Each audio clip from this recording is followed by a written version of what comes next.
Alright, baru-baru ni Ketua Bersatu Macang desak Wan Faizal dipecat. Wan Faizal yang baru-baru ini gantung, didesak pula untuk dipecat. Ketua Bersatu Bahagian Macang Kamarudin menggesa Lembaga Disiplin Bersatu memecat Wan Ahmad Faizal kerana secara mutamat sama menyifatkan pengantungan selama 1 penggal sebagai terlalu lunak dan tidak setimpan dengan kerosakan yang didakwa telah dilakukan terhadap parti.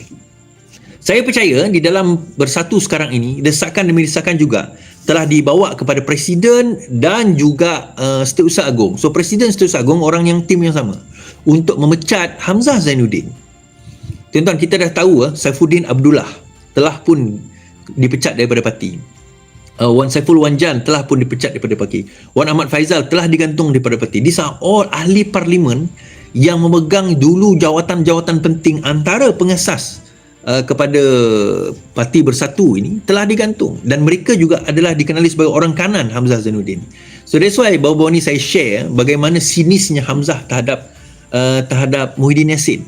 Dan yang menariknya, Timbalan Setiausaha Perikatan Nasional Taqiyuddin sendiri telah menyindir Muhyiddin Yassin dengan mengatakan bagaimana seorang presiden pengurusi yang telah meletak jawatan tiba-tiba minta supaya dia mempengurusikan mesyuarat pelantikan pengurusi baru.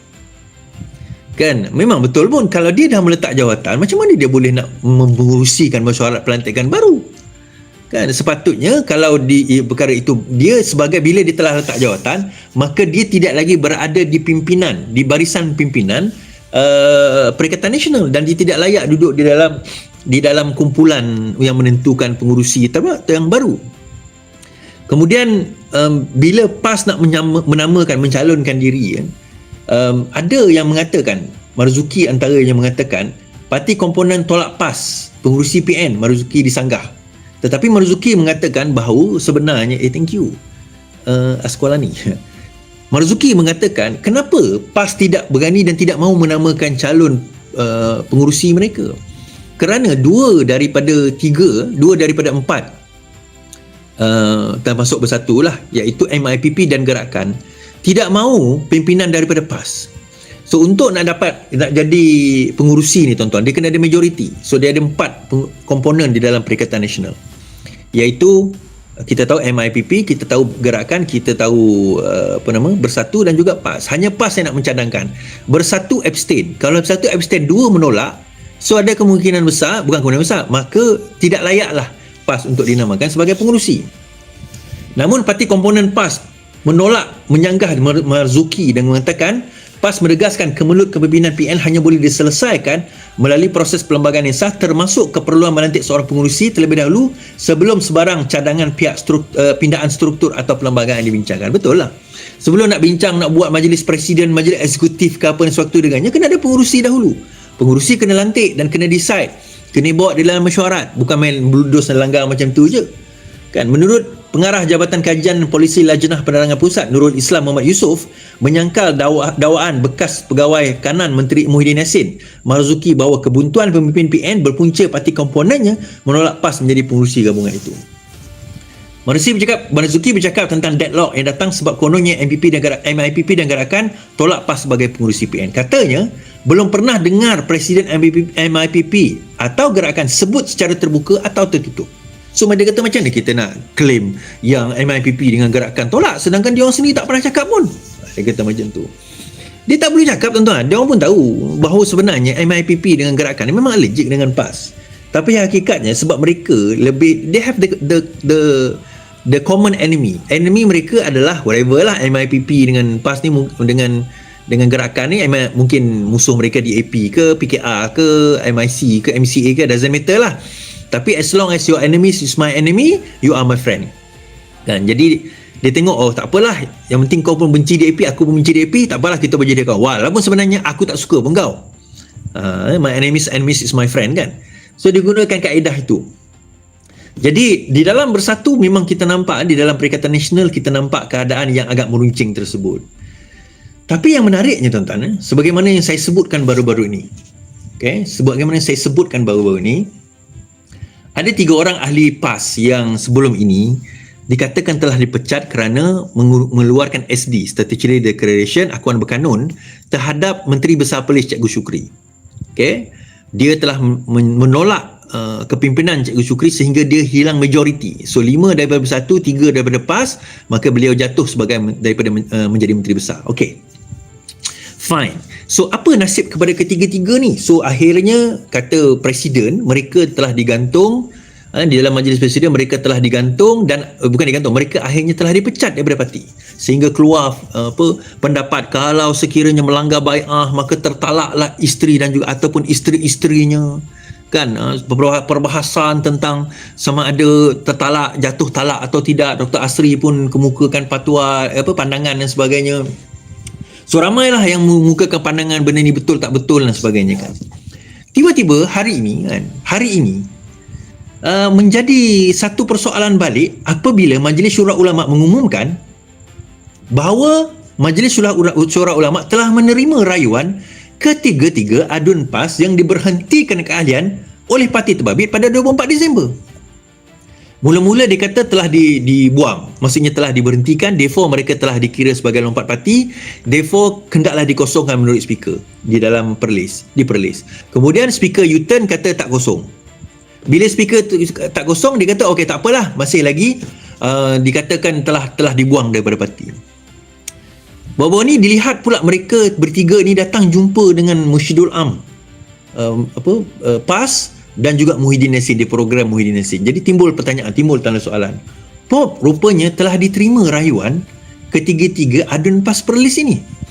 Timbul persoalan, siapa yang ada kuasa terakhir sebenarnya? Adakah Majlis Syura Ulama PAS mempunyai kuasa terakhir untuk menentukan rayuan seseorang itu boleh diterima atau tidak? Kan, sebab sepaham saya sebenarnya Majlis Syura Ulama tak ada kuasa itu. Kan, Majlis Syura Ulama tidak ada kuasa itu. Dia macam ni tuan-tuan, kita kena faham. Dia ada Majlis Syura Ulama, itu paling atas. Di bawah dia Majlis Syura Presiden atau Majlis Syura Eksekutif kalau tak silap saya. Yang mana dipengerusikan oleh Presiden parti. Mursyidul Am terletak di atas Majlis Syura Ulama. Majlis Syura Ulama dia lebih kepada dasar. Dia perkara-perkara dasar. Dia bukan kerja-kerja harian. Contoh hala 7 PAS, nak bergabung ke tak bergabung, nak bersama PN ke nak bersama DAP ke, nak lawan UMNO ke nak lawan, itu semua atas dan Majlis Syura Ulama. Dan Majlis Syura Ulama ni akan mencari fatwa-fatwa dan dalil-dalil. So dia akan bincang, dia datang dengan dalil. So akhirnya mereka akan datang dengan satu pandangan dan mereka akan beri kepada Presiden, kepada Majlis Eksekutif untuk dilaksanakan. Tetapi wajib ke Majlis Eksekutif untuk melaksanakan pandangan tersebut? Tidak wajib. Kan, mereka boleh, dia Majlis Syura Ulama ni tempat untuk dirujuk lah. Tempat untuk dirujuk. So bila Majlis Eksekutif atau Majlis yang Eksekutif yang dipengerusikan oleh Presiden telah membuat satu kenyataan, satu ketentuan, satu ketetapan, iaitu 3 adun perlis ini diberhentikan, timbul persoalan. Macam mana rayuan mereka diterima oleh Majlis Syura Ulama? Kan, macam mana rayuan mereka itu boleh diterima oleh Majlis Syura Ulama? Okey. So Mursyidul Am PAS Hasim Jassin berkata keputusan itu dibuat dalam mesyuarat yang berlaku pada 27 Januari lalu di Pejabat Agung PAS di Kuala Lumpur.